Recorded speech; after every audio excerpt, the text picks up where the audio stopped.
Hi children, in last session we studied about fossil fuel. Hope you have watched the video. Today in this session we'll study about coal. Coal is black hard combustible mineral that consists mainly of carbon. ಕೋಲ್ black ಕಲರಲ್ಲಿ ಇರುತ್ತೆ ಅಂತ ನಿಮ್ಗೆಲ್ಲರಿಗೆ ಗೊತ್ತು. ಹಾರ್ಡಾಗಿರುತ್ತೆ. Hard ಅಂದರೆ ಅಷ್ಟೊಂದು ಹಾರ್ಡಿಲ್ಲ, ನಾವು ಹ್ಯಾಮರಿಂದ ಹೊಡೆದ್ರೆ ಅದು ಹೊಡೆದೋಗುತ್ತೆ. ಬಟ್ ಅದು ಶೇಪ್ ಅದು ಅಟೆಂಡ್ ಮಾಡುತ್ತೆ. ಕಂಬಸ್ಟಿಬಲ್ ಸಬ್ಸ್ಟೆನ್ಸ್ ಅಂದರೆ ಇದರಲ್ಲಿ ಬೆಂಕಿ ಉರಿಯುತ್ತೆ. ಆಮೇಲೆ ಇದು ಕನ್ಸಿಸ್ಟ್ ಮೇನ್ಲಿ ಆಫ್ ಕಾರ್ಬನ್. ಕೋಲಲ್ಲಿ ಬರೀ ಕಾರ್ಬನ್ನೇ ಜಾಸ್ತಿ ಇರೋದು. What is the main constituent of coal ಅಂತ ಕೇಳಿದರೆ ಕಾರ್ಬನ್ ಅಂತಲೇ ಹೇಳ್ತೀವಿ. Coal is found in deep coal mines under the surface of the earth. ಈ ಕೋಲ್ ಎಲ್ಲಿ ಸಿಗುತ್ತೆ ಅಂದರೆ 1000 ಫೀಟ್ ಒಳಗಡೆ ಅರ್ತ್ ಕ್ರಸ್ಟ್ ಒಳಗಡೆ ಸಿಗುತ್ತೆ. ಅಲ್ಲಿ ಕೋಲ್ ಮೈನ್ಸ್, ಕೋಲ್ ರಿಸರ್ವರ್ಸ್ ಅಂತ ಇರುತ್ತೆ. ಅದು ಬಂದು ನಾವು ಎಕ್ಸ್ಟ್ರಾಕ್ಟ್ ಮಾಡಿ ಆಚೆಗಡೆ ಅರ್ತ್ ಸರ್ಫೇಸ್ ಮೇಲೆ ತಗೊಂಡು ಬರ್ತೀವಿ. In India coal is mainly found in Bihar, Telangana, Orissa, West Bengal and Madhya Pradesh. Coal ಇಂಡಿಯಾದಲ್ಲಿ ಯಾವ್ಯಾವ ಜಾಗದಲ್ಲಿ ಸಿಗುತ್ತೆ ಅಂತ ನೋಡಿದ್ವಿ. ಬಟ್ ನಾವು ಎಲ್ಲ ಪ್ಲಾಂಟ್ಸ್, ಅನಿಮಲ್ಸು ಅರ್ತ್ ಸರ್ಫೇಸ್ ಮೇಲೆ ನೋಡ್ತೀವಿ. ಕೋಲ್ ಮಾತ್ರ ಯಾಕೆ ಡೀಪ್ ಅರ್ತ್ ಸರ್ಫೇಸ್ ಒಳಗಡೆನೇ ಇದು ಎಕ್ಸಿಸ್ಟ್ ಆಗುತ್ತೆ. ಸೊ ಬನ್ನಿ ನೋಡೋಣ. How coal is formed? About 300 million ago, the earth had dense forest in low-lying wetland areas. ಫಸ್ಟೇ ಹೇಳಿದಂಗೆ 300 ಮಿಲಿಯನ್ ಇಯರ್ಸ್ ಎಗೋ ಫುಲ್ಲಾಗಿ ಫಾರೆಸ್ಟೇ ಇತ್ತು. ಇವಾಗೆಲ್ಲ ಫಾರೆಸ್ಟು ಒಂದು ಸ್ವಲ್ಪ ಕಮ್ಮಿನೇ ಇದೆ. ಯಾಕೆ ಅಂದರೆ ಇಂಡಸ್ಟ್ರಿಯಲ್ ಪರ್ಪಸ್ಗಾಗಿ, ರೆಸಿಡೆನ್ಷಿಯಲ್ ಪರ್ಪಸ್ಗಾಗಿ ಎಲ್ಲ ಇವಾಗ ಡಿಫಾರೆಸ್ಟೇಷನ್ ಮಾಡಿದ್ದಾರೆ. ಬಟ್ ಆ ಟೈಮಲ್ಲಿ ಬರೀ ತುಂಬ ಫಾರೆಸ್ಟೇ ಇತ್ತು. Due to natural processes like flooding, these forest got buried under the soil. ಈ ಪ್ಲಾಂಟ್ಸ್ ಆ್ಯಂಡ್ ಟ್ರೀಸು ಫ್ಲಡ್ಡಿಂಗ್ ಬರುವಾಗ, ಇಲ್ಲಾಂದರೆ ಅದು ಲೈಫ್ ಸ್ಪ್ಯಾನ್ ಕಂಪ್ಲೀಟ್ ಆದಮೇಲೆ ಹೋಗಿ ಈ ಸಾಯಿಲೆಲ್ಲ ಹೋಗಿ ಬರಿ ಆಗುತ್ತೆ. As more soil deposited over them, they were compressed. The temperature also rose as they sank deeper and deeper. ಈ ಡೆಡ್ ಲಿವಿಂಗ್ ಆರ್ಗನಿಸಮ್ಸು ಎಷ್ಟು ಕೆಳಗಡೆ ಅರ್ತ್ ಕ್ರಸ್ಟ್ ತನಕ ಡೀಪರ್ ಆ್ಯಂಡ್ ಡೀಪರ್ ಹೋಗ್ತಾ ಇರುತ್ತೆ, ಟೆಂಪ್ರೇಚರ್ ಕೂಡ ಅಷ್ಟೇ ಜಾಸ್ತಿ ಆಗ್ತಾ ಇರುತ್ತೆ. Under high pressure and high temperature, dead plants got slowly converted to coal. ಈ ಡೆಡ್ ಲಿವಿಂಗ್ ಆರ್ಗನಿಸಮ್ಸ್ ಹತ್ರ ಆರ್ಗ್ಯಾನಿಕ್ ಮ್ಯಾಟರ್ ಇತ್ತು. ಈ ಆರ್ಗ್ಯಾನಿಕ್ ಮ್ಯಾಟರ್ ಅವ್ರ ಹತ್ರ ಹೆಂಗೆ ಬಂತಂದರೆ, ಪ್ಲಾಂಟ್ ಫೋಟೋಸಿಂಥಸಿಸ್ ಮಾಡುತ್ತಲ್ಲ, ಅದಕ್ಕೆ ಇವ್ರ ಹತ್ರ ಆರ್ಗ್ಯಾನಿಕ್ ಮ್ಯಾಟರ್ ಬಂತು. ಇವಾಗ ಡಿಕಂಪೋಸಿಂಗ್ ಮೈಕ್ರೋ ಆರ್ಗ್ಯಾನಿಸಮ್ಸ್ಗೆ ಈ ಡೆಡ್ ಲಿವಿಂಗ್ ಆರ್ಗ್ಯಾನಿಸಮ್ಸ್ ಮೇಲೆ ಡಿಕಂಪೋಸಿಂಗ್ ಮಾಡೋಕ್ಕೆ ಆಗಲಿಲ್ಲ. ಯಾಕೆಂದರೆ ಆಕ್ಸಿಜನ್ ಕಟ್ ಆಯ್ತಲ್ಲ, ಆಕ್ಸಿಜನ್ ಅಲ್ಲೇ ಬ್ರೇಕ್ ಆಯಿತು. ಹೇಗೆ ಬ್ರೇಕ್ ಆಯಿತು? ಸಾಯಿಲ್ದು ಒಂದೊಂದು ಲೇಯರ್ ಫಾರ್ಮ್ ಆಗ್ತಾ ಬಂತು. ಆವಾಗ ಅಟ್ಮಾಸ್ಫಿಯರಲ್ಲಿರೋ ಆಕ್ಸಿಜನ್ನ ಇದಕ್ಕೆ ಬಂದು ಸೇರಲಿಲ್ಲ. ಡಿಕಂಪೋಸಿಷನ್ ಪ್ರೋಸೆಸ್ಸು ಅಲ್ಲೇ ನಿಂತೋಯ್ತು.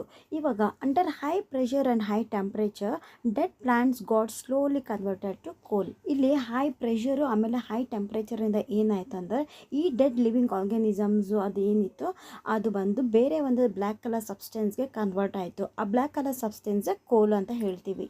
The slow process of conversion of dead vegetation into coal is called carbonisation. ಆ ಡೆಡ್ ಲಿವಿಂಗ್ ಆರ್ಗ್ಯಾನಿಸಮ್ಸ್ ಇಂದ ಕೋಲ್ ಆಗಿ ಫಾರ್ಮ್ ಆಗುತ್ತೆ. That process is called carbonisation. The dead remains of the living ಆರ್ಗ್ಯಾನಿಸಮ್ಸ್ಗೆ ನಾವು fossil ಅಂತ ಹೇಳ್ತೀವಿ. ಈ ಫಾಸಿಲ್ ಹತ್ರ ಆಲ್ರೆಡಿ ಕಾರ್ಬನ್ ಇತ್ತು. So the process of conversion of dead vegetation into coal is called carbonisation. ಇದು ನಾವು ಬರ್ನ್ ಮಾಡಿದರೆ ನಮಗೆ ಕೋಲ್ ಸಿಗುತ್ತೆ, ಅದಕ್ಕೆ ನಾವು ಕಾರ್ಬನೈಸೇಷನ್ ಅಂತ ಹೇಳ್ತೀವಿ. ಈ ಕೋಲಿಂದ ನಾವು ಎನರ್ಜಿ ಡಿರೈವ್ ಮಾಡ್ತೀವಲ್ವ, ಅದಕ್ಕೆ ನಾವು ಇದಕ್ಕೆ ಫ್ಯೂಲ್ ಅಂತ ಹೇಳ್ತೀವಿ. ಯಾವುದೇ ಒಂದು ಸಬ್ಸ್ಟೆನ್ಸಿಂದ ನಾವು ಎನರ್ಜಿ ನಮಗೆ ಸಿಗ್ತಾ ಇದೆ ಅಂದರೆ ಆ ಸಬ್ಸ್ಟೆನ್ಸ್ಗೆ ನಾವು ಫ್ಯೂಲ್ ಅಂತ ಹೇಳ್ತೀವಿ. ಕೋಲ್ ಹತ್ರ ಹೇಗೆ ಕಾರ್ಬನ್ ಬಂತಂದರೆ, ಈ ಕೋಲ್ ಯಾವುದಿಂದ ಬಂತು? ಪ್ಲಾಂಟಿಂದ ಬಂತು. ಆ ಪ್ಲಾಂಟ್ ಹತ್ರ ಆಲ್ರೆಡಿ ಕಾರ್ಬನ್ ಇತ್ತು. ಈ ಕಾರ್ಬನ್ ಬರೀ ಪ್ಲಾಂಟ್ಸಲ್ಲಿ ಮಾತ್ರ ಅಲ್ಲ, ನಮ್ಮ ಬಾಡಿಯಲ್ಲಿ ಇರುತ್ತೆ, ನಿಮ್ಮ ಬಾಡಿಯಲ್ಲಿ ಇರುತ್ತೆ, ಅನಿಮಲ್ಸಲ್ಲಿ ಇರುತ್ತೆ. ಯಾವುದೇ ಒಂದು ಸಬ್ಸ್ಟೆನ್ಸ್ ನಾವು ನೋಡಿದರೆ ಅದರಲ್ಲಿ ಕಾರ್ಬನ್ ಇದ್ದೇ ಇರುತ್ತೆ. ಪ್ಲಾಂಟ್ ಹತ್ರ ಬರೀ ಕಾರ್ಬನ್ ಮಾತ್ರ ಅಲ್ಲ, ಹೈಡ್ರೋಜನ್ ಇದೆ, ಬೇರೆ ಬೇರೆ ಕಾನ್ಸ್ಟಿಟ್ಯೂಯೆಂಟ್ ಕೂಡ ಇದೆ. ಬಟ್ ಯಾಕೆ ನಾವು ಬರೀ ಕಾರ್ಬನ್ನೇ ಅದು ಮೇನ್ ಕಾನ್ಸ್ಟಿಟ್ಯೂಯೆಂಟ್ ಅಂತ ಹೇಳ್ತೀವಿ ಅಂದರೆ, ಕಾರ್ಬನೈಸೇಷನ್ ಪ್ರೋಸೆಸ್ ನಡೆಯುವಾಗ ಬೇರೆ ಬೇರೆ ಕಾನ್ಸ್ಟಿಟ್ಯೂಯೆಂಟ್ಸ್ ಎಲ್ಲನೂ ಆಚೆ ಹೋಗ್ಬಿಡುತ್ತೆ, ಕಾರ್ಬನ್ ಮಾತ್ರ ಉಳಿಯುತ್ತೆ. ವೆನ್ ಹೀಟೆಡ್ ಇನ್ ಏರ್, ಕೋಲ್ burns and producers mainly carbon dioxide gas. ಇದನ್ನು ನಾವು ಏರಲ್ಲಿ ಬರ್ನ್ ಮಾಡಿದರೆ ನಮಗೆ ಕಾರ್ಬನ್ ಡೈಆಕ್ಸೈಡ್ ಗ್ಯಾಸ್ ಸಿಗುತ್ತೆ. Coal is processed in industry to get some useful products such as coke, coal tar and coal gas. ಕೋಲು ಬೇರೆ ಬೇರೆ ಒಂದು ಎನರ್ಜಿ ಫಾರ್ಮ್ಸಲ್ಲಿ ಕನ್ವರ್ಟ್ ಮಾಡ್ತಾರೆ. ಹೇಗಂದರೆ, ಮೊದಲಿನ ಕಾಲದಲ್ಲಿ ಟ್ರೈನು ಸ್ಟೀಮ್ ಇಂಜಿನಿಂದ ಓಡಿಸ್ತಾ ಇದ್ರು. ಹೇಗಂದರೆ, ಕೋಲಿಂದ ನಾವು ಬರ್ನ್ ಮಾಡ್ತೀವಿ. ಕೋಲ್ ಬರ್ನ್ ಮಾಡುವಾಗ ಏನಾಗುತ್ತೆ ಅಂದರೆ ಎನರ್ಜಿ ಪ್ರೊಡ್ಯೂಸ್ ಆಗುತ್ತೆ. ಆ ಎನರ್ಜಿ ಯೂಟಿಲೈಸ್ ಮಾಡಿ ನೀರನ್ನ ಬಿಸಿ ಮಾಡ್ತಾರೆ. ಆ ನೀರು ಬಿಸಿ ಆಗ್ತಾ ಆಗ್ತಾ ಏನಾಗುತ್ತೆ, ಅದರಿಂದ ಸ್ಟೀಮ್ ಆಚೆ ಬರುತ್ತೆ.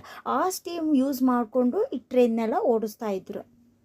ಇವಾಗ ನಿಮ್ಮ ಹತ್ರ ಕಾರ್ ಇದೆ, ಇಲ್ಲ ಬೈಕ್ ಇದೆ, ಏನೋ ಒಂದು ಓಡಿಸ್ತಾ ಇದ್ದೀರಾ, ಅದಕ್ಕೆ ನೀವು ಫ್ಯೂಲ್ ಹಾಕಬೇಕಂದ್ರೆ ಏನು ಪೆಟ್ರೋಲ್ ಡೀಸೆಲ್ ಹಾಕ್ತೀವಿ. ಪೆಟ್ರೋಲ್ ಡೀಸೆಲ್ ಇಲ್ಲಿ ಏನು ಫ್ಯೂಲು, ನಾವು ಯಾವುದೇ ಒಂದು ನಮಗೆ ಎನರ್ಜಿ ಕೊಡ್ತಾ ಇದೆ ಅಂದರೆ ಅದಕ್ಕೆ ನಾವು ಫ್ಯೂಲ್ ಅಂತ ಹೇಳ್ತೀವಿ. ಆ ಫ್ಯೂಲ್ ನಮ್ಮ ಇಂಜಿನಲ್ಲಿ ಹಾಕೋದ್ರಿಂದ ಏನಾಗುತ್ತೆ, ಎನರ್ಜಿ ಪ್ರೊಡ್ಯೂಸ್ ಆಗುತ್ತೆ. ಆ ಎನರ್ಜಿಯಿಂದ ನಾವು ಗಾಡಿನ ಓಡಿಸ್ತೀವಿ. ಮೊದಲಿನ ಕಾಲದಲ್ಲೇ ಕೋಲ್ ಯೂಸ್ ಮಾಡ್ತಾಯಿದ್ರು ಸ್ಟೀಮ್ ಇಂಜಿನ್ಗೆ, ಅದಕ್ಕೆಲ್ಲ. ಇವಾಗೆಲ್ಲ ಕೋಲ್ ಯೂಸ್ ಮಾಡ್ತಾ ಇಲ್ಲ, ಅದ್ರದ್ದು ಯೂಸೇಜ್ ಕಮ್ಮಿ ಆಗಿದೆ ಅಂತ ಅಲ್ಲ, ಇವಾಗ ಕೂಡ ಕೋಲ್ದು ತುಂಬ ಯೂಸಸ್ ಇದೆ. ಕೋಲ್ ಇಂದಾನೆ ಪವರ್ ಪ್ಲ್ಯಾಂಟಲ್ಲಿ ಎನರ್ಜಿ ಪ್ರೊಡ್ಯೂಸ್ ಮಾಡೋಕ್ಕೆ ಯೂಸ್ ಮಾಡ್ತಾ ಇದ್ದಾರೆ. The various useful product obtained by processing the coal by heating in the absence of air: coal gas, coal tar and coke. ಕೋಲನ್ನ ನಾವು ಹೀಟ್ ಮಾಡೋದ್ರಿಂದ in the absence of air ನಮಗೆ ಏನೇನು ಸಿಗುತ್ತೆ ಅಂದರೆ ಕೋಲ್ ಗ್ಯಾಸ್ ಸಿಗುತ್ತೆ, ಕೋಲ್ ಟಾರ್ ಆ್ಯಂಡ್ ಕೋಕ್ ಸಿಗುತ್ತೆ. ನಾವು ಆಬ್ಸೆನ್ಸ್ ಆಫ್ ಏರಲ್ಲೇ ಮಾಡಬೇಕು, ಯಾಕೆಂದರೆ ಏರಲ್ಲಿ ಆಕ್ಸಿಜನ್ ಇರುತ್ತೆ. ಈ ಆಕ್ಸಿಜನ್ ಕೋಲಲ್ಲಿ ಕಾರ್ಬನ್ ಇರುತ್ತೆ. ಈ ಆಕ್ಸಿಜನ್ ಕಾರ್ಬನ್ ಜೊತೆಲಿ ರಿಯಾಕ್ಟ್ ಮಾಡುವಾಗ ಏನಾಗುತ್ತೆ ಅಂದರೆ ಕಾರ್ಬನ್ ಡೈಆಕ್ಸೈಡ್ ಗ್ಯಾಸ್ ಆಗುತ್ತೆ. ಕಾರ್ಬನ್ ಡೈಆಕ್ಸೈಡ್ ಗ್ಯಾಸು ಆಚೆ ಹೋಗ್ಬಿಡುತ್ತೆ. ಅವಾಗ ಏನು ಪ್ರಾಡಕ್ಟು ಉಳಿದಿರಲ್ಲ ಅಲ್ಲಿ.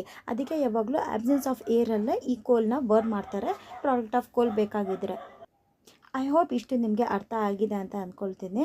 We shall discuss about products of ಕೋಲ್ ಇನ್ ಅವರ್ ನೆಕ್ಸ್ಟ್ ಸೆಕ್ಷನ್.